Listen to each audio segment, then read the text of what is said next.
Salut Romain. Bienvenue chez Akrapovic. Alors c'est un grand honneur pour nous, pour Sans Concession, de venir chez vous, chez Akrapovic. C'est une immense usine, on est en Slovénie.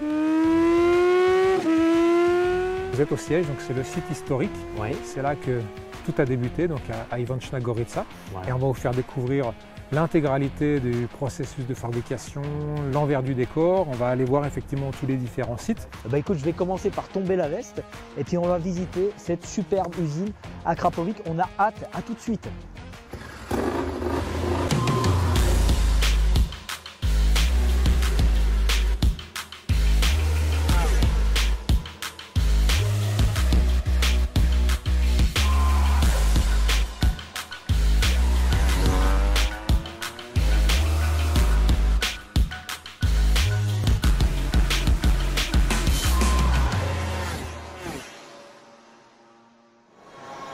Voilà. Bon, bah, David, je t'emmène pour débuter notre visite dans le Saint des Saints. Ah ouais, je vois ça. Voici notre Ah, collection privée de machines championnes du monde.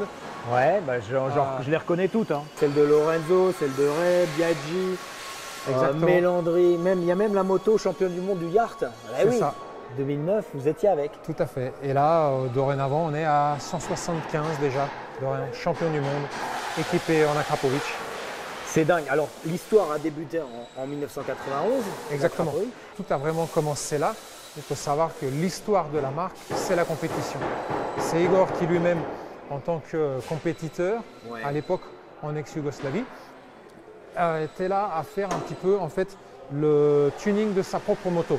Et il y a d'ailleurs une image très célèbre où on le voit sans casque sur une course de côte à à l'ancienne. Ljubljana, c'est ça. Hein. Exactement, c'est ça. On n'est pas venu à la compétition plus tard, mais c'est les racines propres. C'est les racines. On a débuté là-dedans. Et c'est ensuite, avec le succès en compétition, qu'on est arrivé à faire des produits pour la route que vous pouvez utiliser aujourd'hui tous les jours. En fait, le produit que vous utilisez aujourd'hui, c'est le même matériau que pour du MotoGP, tout simplement. Alors là, il y a les motos de vitesse, toutes les motos de vitesse. De l'autre côté là-bas, on a les motos de tout terrain, les motos Rallye, de Dakar, cross. les motos de cross, enduro. Des champions du monde, tu l'as dit, 175 titres. Ouais, ça a commencé avec Colin Edwards. Exactement. C'était en 2000. 2000. Le premier titre. Ouais. En tout cas, c'est une visite passionnante qui nous attend. On y va? On commence par quoi? Allez, Romain? je te propose qu'on traverse. On va au vestibule en face. On va tout de suite aller jeter un coup d'œil au niveau des laboratoires. Ok.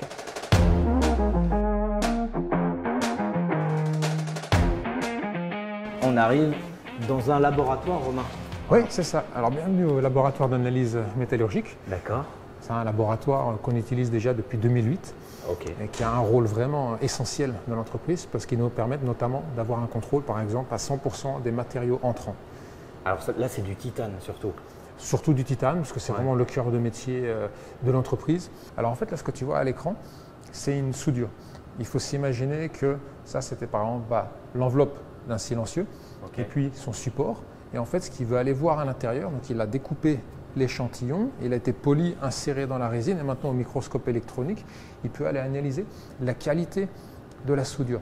C'est quelque chose d'extrêmement précis parce qu'on va voir comment les deux matériaux ont travaillé l'un avec l'autre et s'assurer que tu as le bon point de fusion. Voilà.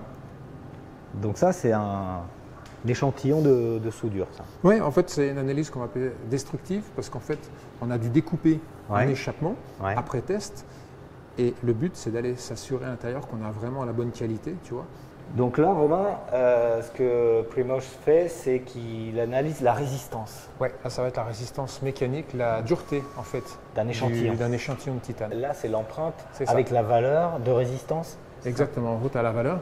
L'arco Papopravic, s'il y a besoin, il peut éventuellement réajuster. L'appareil a déjà automatiquement mesuré la dimension exacte, mais s'il faut, tu vois, tu peux aussi le faire manuellement. Et ensuite, il valide. Et c'est seulement quand ça a été accepté que cette série de prod part ensuite à l'assemblage dans l'échappement en lui-même. Donc là, on a vu la résistance de la matière. Il y a aussi un test de tension jusqu'à ce que ça casse. Il y a encore plein d'autres choses qui sont faites ici au laboratoire. D'accord. Mais en tout cas, c'est super. Bon, je peux l'acheter là? Vas-y, tu peux l'acheter. Puis ce que je te propose, du coup, c'est qu'on aille voir un petit peu maintenant comment on travaille justement à la fonderie. Ok, on y va. Tu m'accompagnes? Allez, ça marche. Donc là, On arrive dans le département fonderie, Oui, c'est ça? un département assez exceptionnel. Ouais. C'est extrêmement rare. Tu as très peu de fonderies telles que celle-ci en Europe.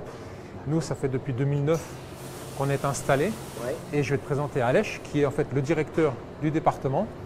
Voici Aleš. Bonjour. Et qui va t'expliquer rapidement un petit peu le processus de fabrication et ce qu'il réalise exactement sur place. So Aleš, how does it work exactly, the foundry? The foundry is, let's say, a classical investment casting foundry.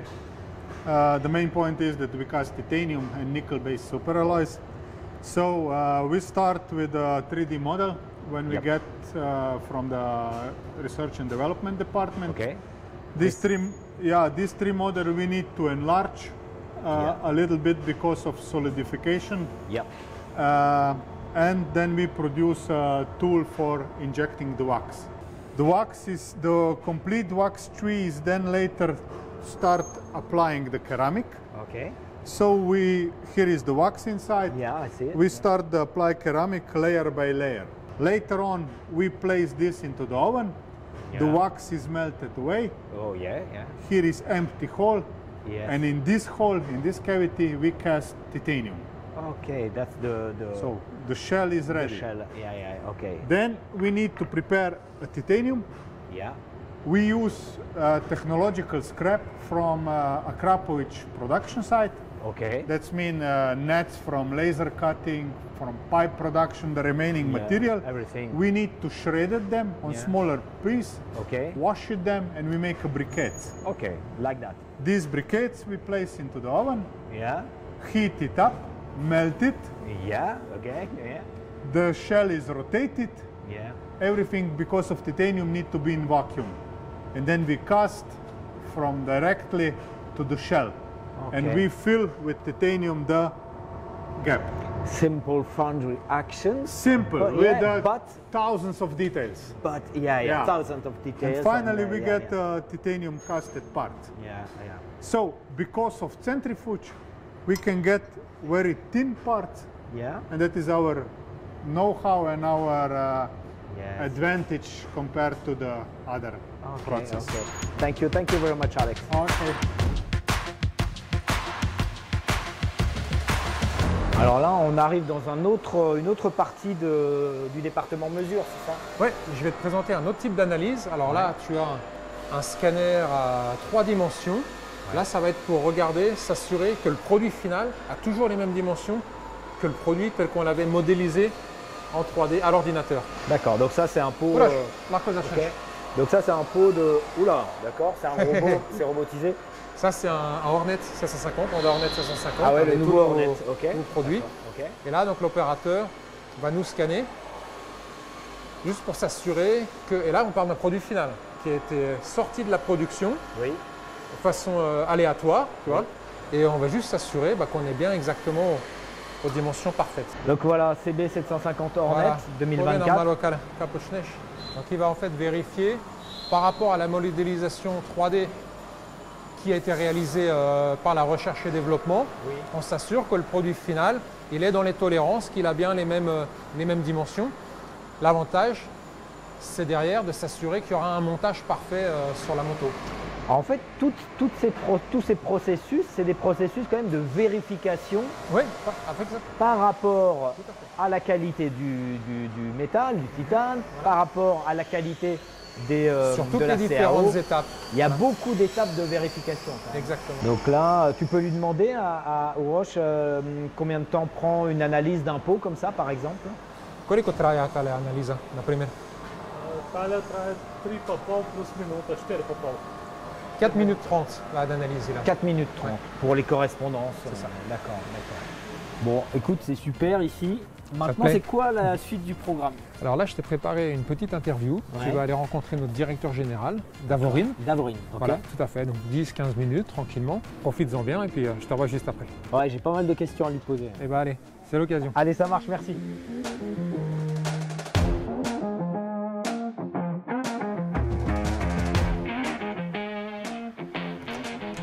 Davorin, Welcome. nice to meet you. Nice to meet you too. Please step in. Thank you. So Davorin, nice to welcome us. Thank you very much for welcoming us. And when did you arrive here? I joined 2 years ago. Yeah. So I started in a position of the CEO, where I had a chance really to go deep together with my team into the processes, products, to learn how the company is operating. And so before stepping into the shoes of CEO, this was, I think, a very good and very nice experience. What kind of projects have you worked on or set up during this first year of exercise? For sure, it was an important step how to continue the already successful work from the past years. So this was reconnecting the, I would say, partners, trying to address the new opportunities on the market. And especially if I need to expose one, was also extension of the biggest production plant which we have in Chernobyl. And also to prepare and align the capacities based on the market needs. What is the part of scooters and motorcycle or other vehicles here? Sales split, I can say that motorcycle segment is covering around about 60% of the portfolio of the complete sales. So compared to car, it's main. And in this scooter segment is really minor, but it represents around about 7% of the sales inside of the moto division. Motorcycles are bigger than cars or any other sector. Yeah, motorcycle is the main one. So thank you very much, Davorin, for welcoming us here, and we will continue the visit. We'll join Roma. Voilà. Merci. Thank you very much. Alors une autre étape du développement, Ouais. là c'est la salle avec notre bande durabilité, et je vais te présenter une de mes collègues. D'accord. Alors c'est plutôt un collègue. Alors oui, là je te présente Urban, Alors, qui est notre nice to meet you. directeur de la R&D. Ok. Et Ah, la la collègue, voilà. Elle porte un nom. Elle porte un petit nom, c'est Sabrina. C'est notre robot qui nous réalise tous les tests de longévité sur ce banc-là.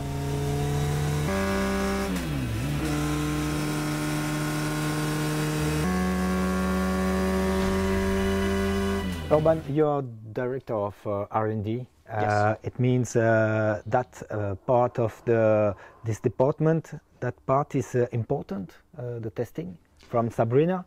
Yes, so if we start, so our aim in R&D is always to bring the best from the products that we create. Yeah. So we focus on different aspects. So what we always strive for is to maximize the design point, performance, sound, and also at the end durability. Durability. So this is the purpose. One of the tools that we use in our development process is the testing with an automated robot machine. You do many tests with the robot?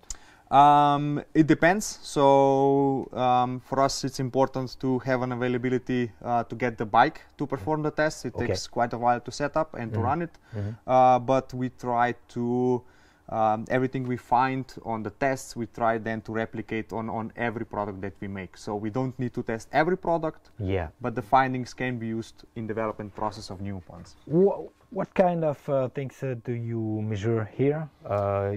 Noise, I guess, or maybe pollution? No. So specifically, the test room we are in, this is designed only for the durability aspects of the products. So what we can do is we program the robot to run the motorcycle as a normal use case. We set up the let's say test procedure. So what are the speed, what gear, acceleration, braking, and then we cycle through these tests for 10,000, 15,000 kilometers.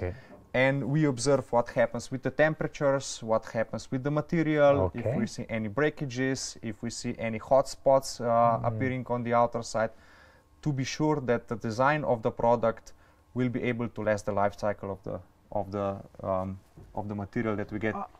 We sell to the customer. We'll have new rules in France with technical inspections for bikes until April. Does it change something for you? No. Luckily for us, many countries in Europe already have this in place. Slovenia is one of the examples. So for us, basically in our process, nothing will change. Yeah. We still aim to have our products homologated according to ECE regulation, following the latest guidelines. So for our French customers, nothing will change. So we supply every product that we sell with certificates, so this can be used to show that that our products are certified to be used as a homologated replacement parts. So Urban, what is the function of this place? Okay, so we are now located in R&D. So this is our car dyno. We use it to measure the different prototypes. So we do mostly performance testing. So we measure power and torque on the different with a wind tunnel? Yeah, wind tunnel is used to simulate the road conditions, because we need to bring new fresh air in for the car to function properly. Okay. But enough about cars. We're here to talk motorcycles. Yes, so let's move to the motorcycle testing facility. So we develop motorcycle exhaust system for end customers through our aftermarket sales channel. But we also collaborate with different manufacturers. I'm not allowed. No, please no. Okay. Some of the bikes we receive here in the testing facility are not on the market yet. Yeah, we are right now in the heart of the R&D motorcycle development. This is our testing facility. We prepare all the motorcycles here before we go test them. Okay. So, okay. So Urban, what are you measuring here exactly? Okay, so I explained that yeah, for some types of bikes, performance is important for us. Okay. What we do here is we will do performance measurement. Okay. This means we will first measure the serial exhaust system, then we will compare it to different prototypes we will prepare in advance. Okay. And we will measure the torque and power gain throughout the whole RPM range. So then we can decide which of the prototypes work better, and this will then continue to the final product. I see that you take measures of sound. Yes, during our tests here on the dyno, we comparatively measure also the sound level, but this is only this is not an exact measurement because the room is not designed for this. But it gives us a preliminary data to help us with. But the main noise measurement we do on our certified test track, which is about half an hour drive from here.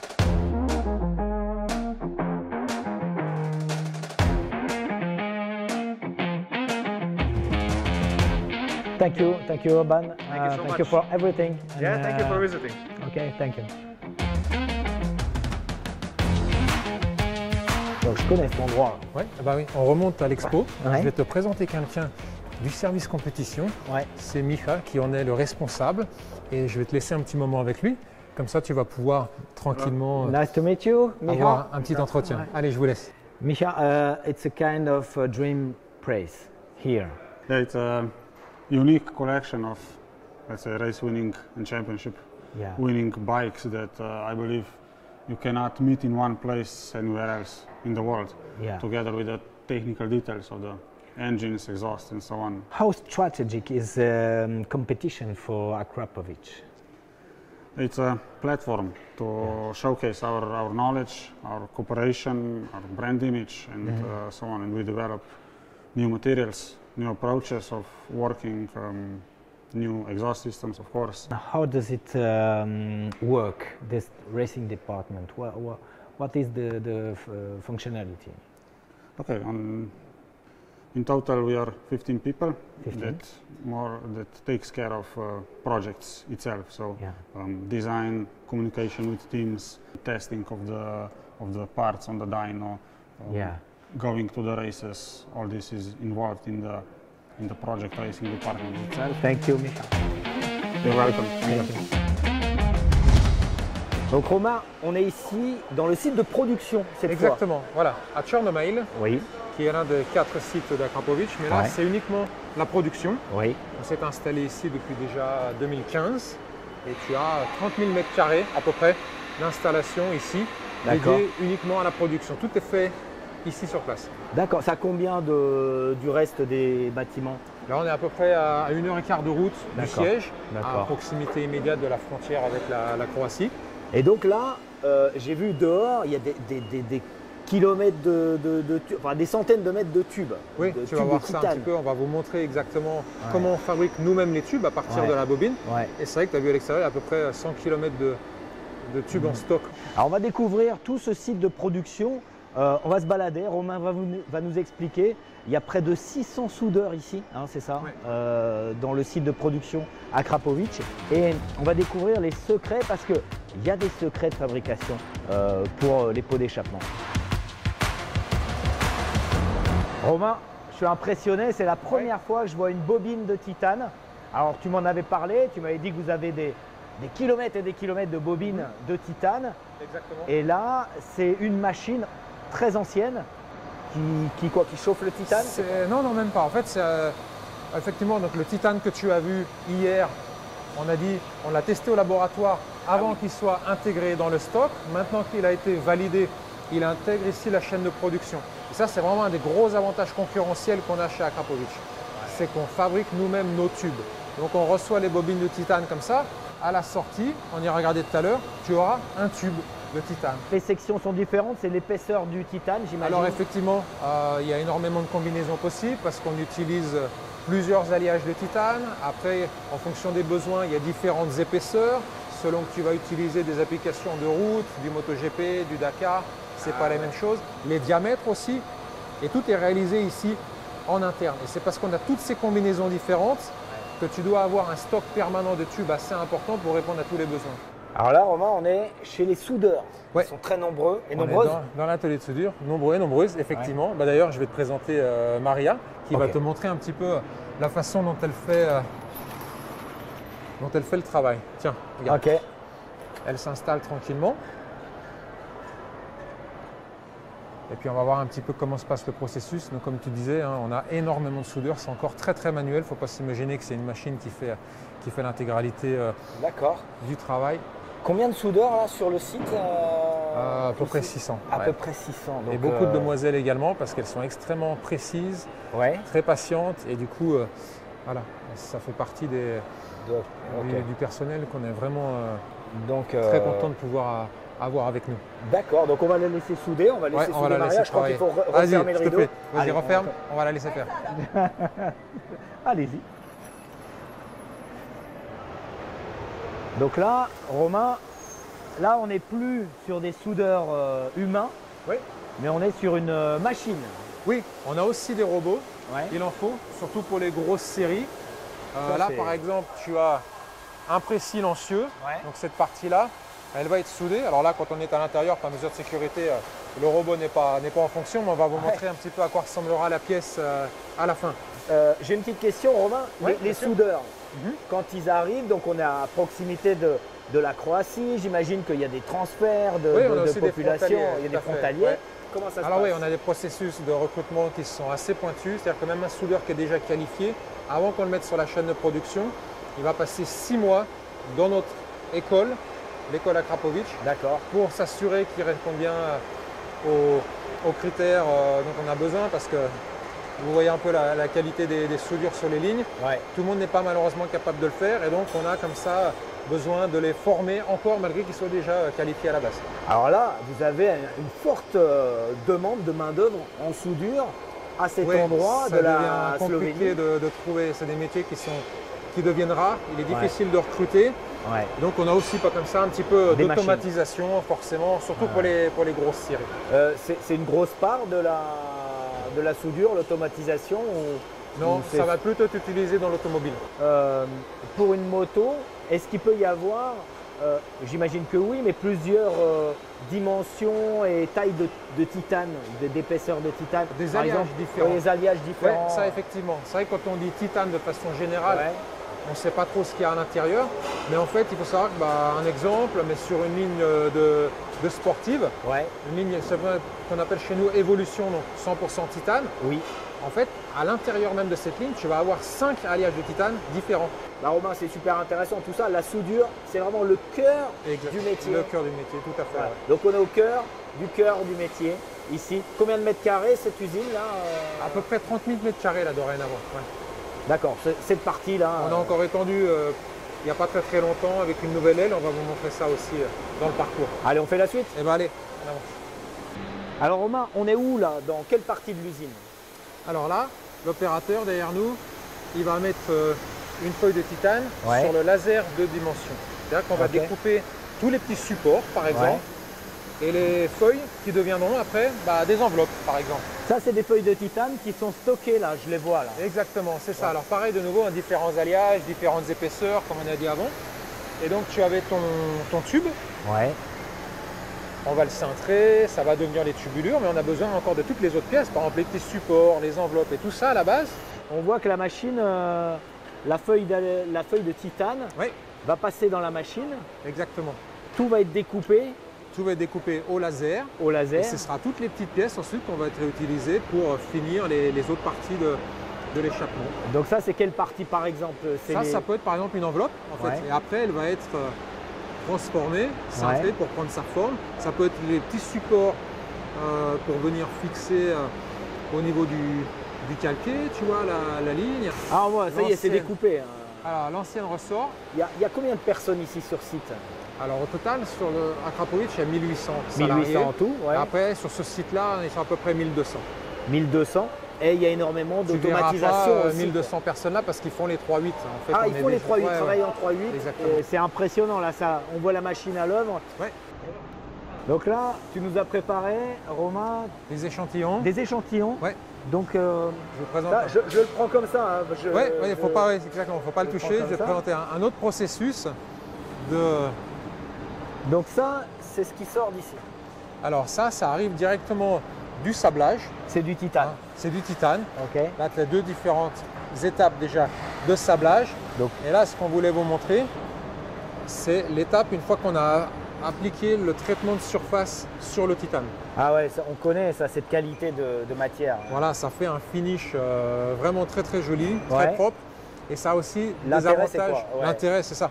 Déjà, ça va être beaucoup plus résistant aux rayures. Par exemple, surtout quand c'est exposé à proximité de la route, tu peux avoir des projections de cailloux, ce genre de choses. C'est un revêtement anti-rayures et puis il va donc conserver son aspect, la même couleur pendant toute sa durée de vie. La soudure, on la voit quasiment pas, mais c'est hyper poli, c'est fini. Et ça, c'est vrai que c'est une matière qu'on a l'habitude de voir sur les pots d'échappement. Et ça, c'est comment ça s'obtient? C'est ici, c'est fait… Là, on ne peut pas montrer directement le processus en lui-même, mais c'est fait encore ici, chez nous, directement. Tout est fait sous un seul toit, en fait. D'accord. C'est-à-dire que même la fabrication de carbone, tout est réalisé à 100% ici en interne, en Slovénie. Donc là, Romain, on est encore devant une autre machine. C'est-à-dire que là, c'est encore de la soudure, des points de soudure. Pas exactement de la soudure. Là, ça va être de la découpe, de nouveau, mais là, on n'est plus en 2D. Attention, là, on est en 3D carrément.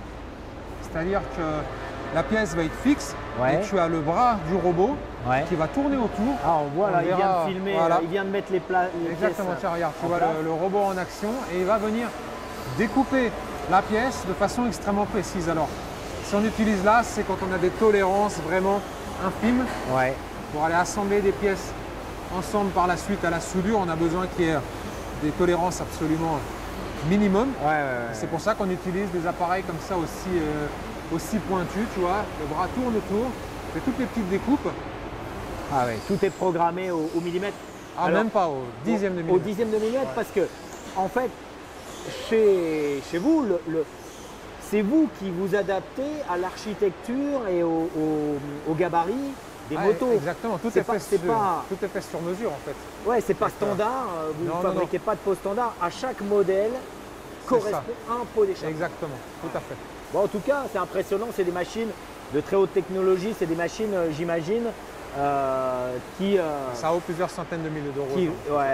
Qui c'est des investissements des qui gros sont investissements. constants. Tout à fait. Ça, c'est nouveau, ça, cette machine? Ça, c'est très récent. Ouais. Alors ça, c'est le deuxième parce qu'on en a encore un autre à un autre endroit. Mais effectivement, ça, c'est vraiment la philosophie de notre fondateur, de Monsieur Igor Akrapovic.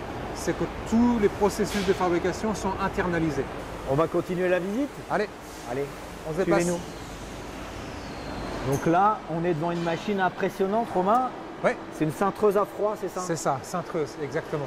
C'est dingue, avec les coudes. T'as vu? C'est des virages. On peut faire encore davantage. Ouais, on est capable de cintrer à 180 degrés, exactement. À 180 degrés à froid. Avec cette machine, je vois qu'elle a commencé le processus. Exactement, oui. Donc, il y a des tubes assez longs qui rentrent dans la machine. C'est nos tubes qu'on a vus au départ, nos tubes de 6 mètres qui sont insérés dans la machine. Et après, même l'outillage, il faut savoir qu'il est fait maison. D'accord. Tout ça, c'est réalisé à Ivanchna au siège. Et après, c'est vrai que c'est un processus très, très technique. C'est là que tu as vraiment le savoir-faire à Akrapovic. Parce que nous, ça fait plus de 30 ans qu'on travaille le titane. Et attention, comme tu le disais, c'est cintré à froid. C'est-à-dire qu'on ne réchauffe pas le titane pour ne pas modifier ses qualités chimiques ou de composition. C'est fait uniquement à froid. Mais pour être capable de faire ça, il faut avoir le bon alliage qui a l'élasticité. Il faut savoir faire à la bonne vitesse. Et aussi la lubrification qui a un secret un petit peu maison. Il faut une nécessaire lubrification, il ne faut pas que ça casse. Exactement. Et c'est cintré, mais c'est cintré. Là, c'est 90 degrés. Avec un beau diamètre de tube, tu vois. Avec un sacré diamètre de tube. Et ça peut être cintré jusqu'à 180, tu dis? Ouais, on est capable de faire ça. Tout à fait. Et tu sais, petite anecdote, que Igor, au départ, quand l'entreprise était toute petite, c'est lui-même qui cintrait tous les tubes. C'était le truc vraiment le plus pointu. Il voulait laisser personne s'approcher de la machine. Alors à l'époque, elle n'était pas comme ça 100% numérique. Mais du coup, c'est lui qui faisait tous les cintrages. Allez, on continue? Allez, on continue. Donc là, merci. Voilà. Donc là, c'est l'action, Romain, du gravage, c'est ça? Voilà, c'est là qu'on grave les enveloppes. Il y a le logo, mais il y a d'autres inscriptions aussi. Oui, également, parce que justement on parlait des normes et ainsi de suite. Et pour certains marchés, derrière, tu as certaines obligations aussi légales encore, et puis tu as ton petit numéro d'homologation et ainsi de suite. Alors là, Romain, c'est Lyubitsa qui travaille sur un atelier. Quelle est cette étape? L'étape finale, en fait. C'est vraiment la finalisation, tu vois, elle installe les bouchons des sondes lambda, elle va les freiner. Petite inspection en même temps visuelle pour s'assurer que tout est bien avec le produit. Et voilà, de là, ça part à l'entrepôt et c'est livré en France dans la foulée. Alors, en tout cas, c'est impressionnant. Alors, on aime bien voir ça, tout le travail, les soudures, les belles pièces. Ça fait des belles pièces. Ça, c'est de la belle pièce finale.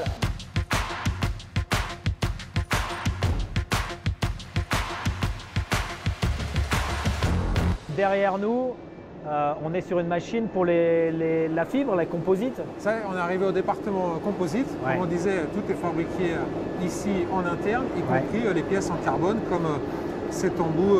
Ça, c'est les embouts qui n'est pas encore prédécoupé. Il n'est pas encore terminé, là, effectivement. Il faut encore les vider, il y a encore un petit peu de travail dessus. Mais tu vois notamment la machine derrière, elle va découper, pareil, assistée par ordinateur. Par exemple, là, ça va être la résine imprégnée. Ou bien tu as aussi, pareil, la fibre de carbone qui arrive en rouleau. En fait, la résine, elle est déjà active. Donc en fait, quand c'est à l'extérieur comme ça, progressivement, déjà, ça durcit. Et c'est pour ça que derrière, il y a des frigos. En fait, on la garde réfrigérée. Et ensuite, quand on la sort, sous quelques jours, il faut que ce soit utilisé parce que sinon, le processus en fait, chimique, il a déjà débuté. Eh oui, parce qu'il y a une durée de vie limitée, quoi. Exactement. Donc tout doit être fabriqué dans un temps. Du juste à temps. Du juste à temps, très bien. Donc là, on a une opératrice qui pose la fibre, les différentes. Dans le moule, c'est ça. Les différentes pellicules de fibre dans le moule. Et ça, c'est une opération qui prend combien de temps, ça? Ça va quand même relativement vite, mais il faut compter 10-15 minutes, tu sais, elles ont un coup de main dorénavant. Et en fait, elle est exactement en train de te faire cette pièce-là. D'accord. Et donc là, et j'ai vu aussi qu'il y a le nom de chaque opérateur à l'intérieur. À la fin, elle va signer parce qu'il y a une traçabilité. Donc il y a le numéro de la pièce, mais en plus de ça, on va savoir qui l'a réalisé. Et du coup, elle ajoutera son nom à la fin. D'accord. Donc là, elle nettoie les pièces. C'est vrai qu'il y a plein de strates. Oui, tu as différentes épaisseurs. Alors ça dépend de la rigidité structurelle aussi que tu veux pour ta pièce. Ouais. Si c'est une enveloppe, si c'est un embout, tu n'as pas forcément les mêmes besoins. Aussi des fois on fait un aileron carbone. Ah oui, de un aileron, ça prend dorénavant. combien de temps pour faire un aileron? Parce que là, C'est très demandeur, la pièce elle est les énorme. couches incroyables. Ça peut prendre, dans le pire des cas, la pièce elle prend jusqu'à 8 heures. Donc un opérateur fait une pièce par jour. Ah ouais, alors là on voit qu'elle ajuste au plus proche du moule. Il faut être extrêmement précis, c'est pour ça que Jeanne nous expliquait que en fait, c'est souvent des opératrices, Oui. parce qu'il faut être extrêmement minutieux et aussi de préférence avoir de petites mains, parce que moi j'ai essayé, Ouais. ça fait partie du processus d'intégration Ouais. au début. Ah, de faire les Voilà. ateliers. Ouais, nous on est venu à la production, on a passé quelques jours, on les a vus et puis on a essayé de faire chacun notre propre embout. Ah, Il et n'est alors pas utilisable le mien, Ah ouais. c'est pour la benne. Il n'est pas passé, c'est pour la benne. Non, non. Merci Romain. Bon, on Merci enchaîne, à elle. on va laisser l'opératrice travailler. On la laisse finir. Allez, ça marche. Bon, merci Romain pour cette prie, David. visite C'est un plaisir. de l'usine à Krapovic. Je le prononce bien maintenant avec Ah, là, parfait, ça y est, l'accent on peut sur le C. t'embaucher. Ouais. En tout cas, c'était très instructif et un Oui. peu exceptionnel de visiter ces différents sites. Content que ça t'ait plu. Ouais, c'était C'est rare qu'on le fasse, donc quand on a l'opportunité comme ça de montrer un petit peu l'envers du décor, c'est avec un grand plaisir pour faire partager notre passion, donc content qu'on ait atteint notre but. En tout cas, c'était un bon séjour sous le soleil à Ivančna Gorica. T'as vu ça? Je pense que je prononce bien maintenant le slovène. J'espère que ça vous aura Tip plu, à vous aussi. Et merci Romain. Et puis Un grand à merci bientôt. à toi encore. Et on va Je profiter t'envoie du très bientôt. produit. Merci. salut. Allez,